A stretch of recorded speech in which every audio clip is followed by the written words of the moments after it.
দুপুর গড়িয়ে সূর্যের আলো মিয়ে এসেছে সুবর্ণরেখার জলে। বহু দূরে যেখানে ডিঙি নৌকোটা জলে সাঁতার কাটছিল, সে নৌকোটাও মাঝি আর তার ছেলে সমেত অদৃশ্য হয়েছে। হোটেলের পিছনে জঙ্গল, জঙ্গলের মধ্যে দিয়ে পায়ে চলার রাস্তা। ওই রাস্তা ধরে বেশ কিছুটা এগিয়ে গেলে একটা আদিবাসী গ্রাম, তারও ওপাশে চিত্রকূট পাহাড় আর রঙ্কিনী দেবীর মন্দির। মলিন রোদে চেয়ার পেতে বসেছিল চার বন্ধু। খাওয়া দাওয়ার পাট চুকে গেছে। মেয়ে তিনজনের সঙ্গেই খেতে বসেছিল ওরা, আর সেই সাথে আরও 4-5 জন টুরিস্ট। পাশাপাশি দুটো টেবিলে বসেছিল ওরা আর মেয়েরা। খাওয়ার এক পর্যায়ে চোখ তুলে সঞ্জয় দেখে একটা মেয়ে আর চোখে তাকিয়ে আছে নীলের দিকে।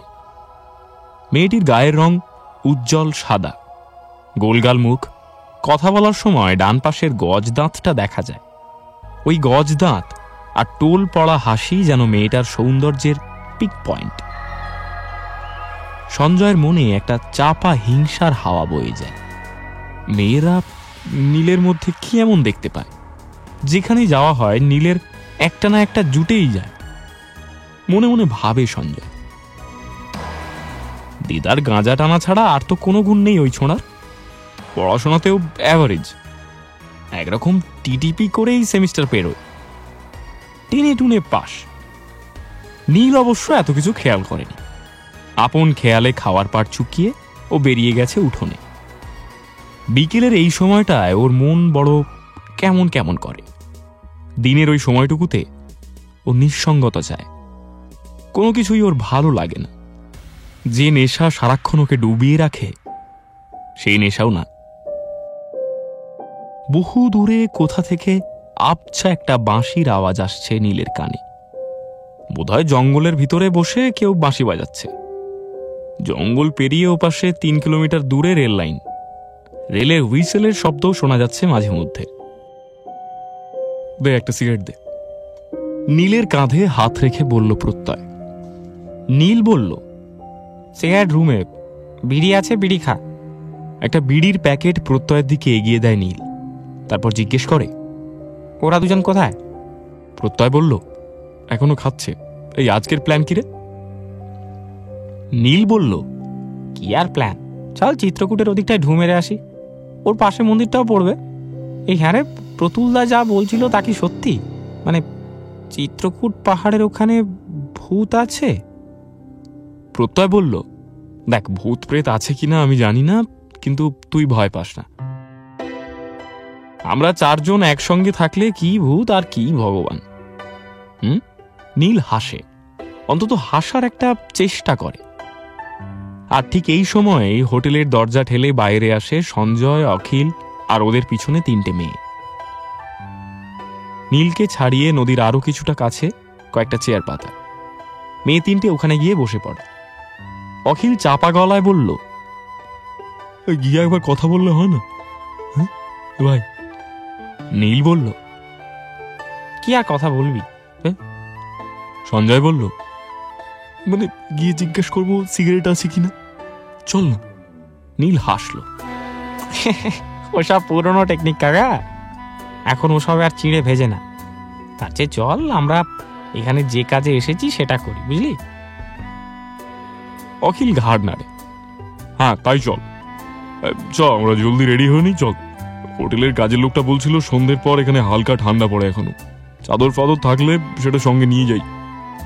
রুমে ফিরে তৈরি হয়ে যে পথে সকালে টোটোতে এসেছিল সেই পথেই আবার হাঁটা শুরু করে ওরা।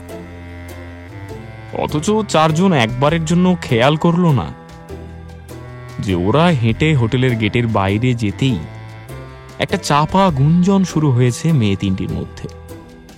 3 জনের মধ্যে যে মেয়েটি সবচেয়ে লম্বা, পরনে স্লিপার আর কোকড়ানো চুলের গোছা কপালের 2 পাশ দিয়ে নেমে এসে গালে লুটিয়ে পড়েছে, সেই মেয়েটি বলল, ভাই এদের সাথে একটু ভাব করতে হবে, ওদের কাছে গাঁজা আছে।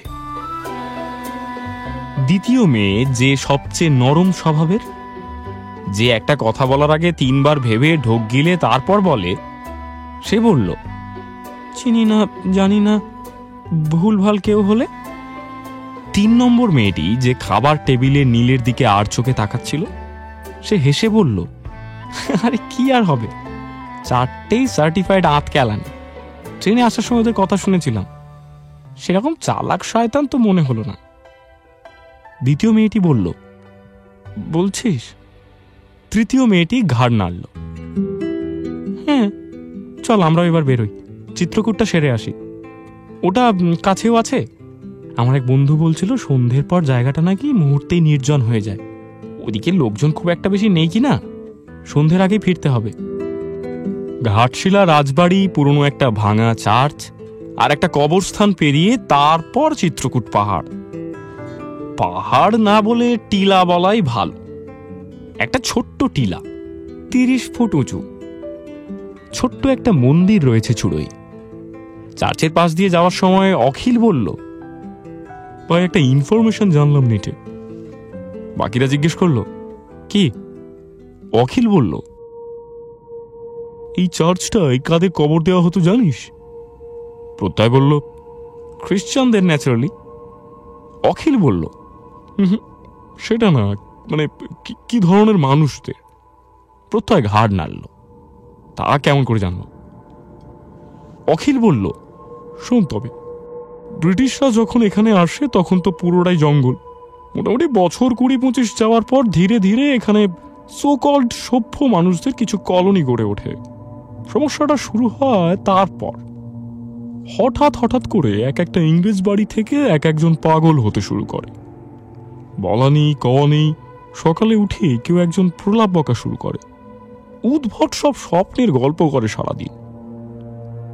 তারপর মাস 3-এর মধ্যেই ডেড।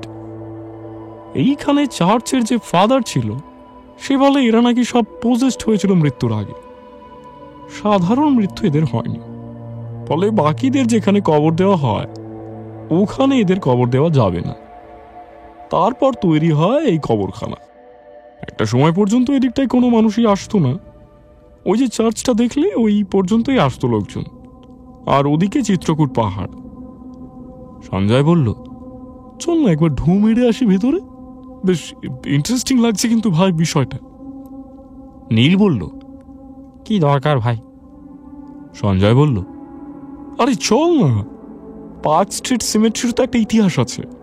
ম্যালেরিয়া রোগী কই, সেখানে তো লোকজন দেদার গিয়ে প্রেম করছে, মেক আউট করছে, ভূত তো কিচ্ছু করছে না। কবরস্থানের লোহার দরজাটা বহু বছর আগেই ভেঙে গেছে।